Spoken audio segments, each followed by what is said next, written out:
Yan, dito tayo ngayon sa park. O, di ba? Maraming mga park dito na ano, yung public. Pwede kang makaupo kasi may mga bench. Ayan. Tapos mayroon doong exercise mga kaibigan.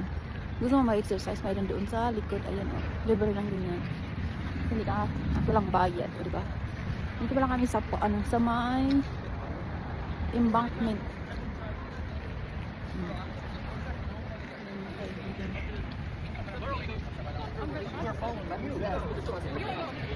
Mag-iikot mga kayo dito sa park. Ano yung mga palm, ano sila? Mga palm tree na ano. Walang mga halaman dito kasi. Kundi lang ito. Mga bulaklak kasi ano. Winter.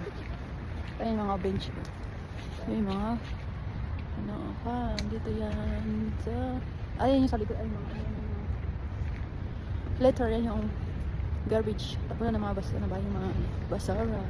Yan mga kaibigan, di ba? Sulitin natin yung ating salon doon.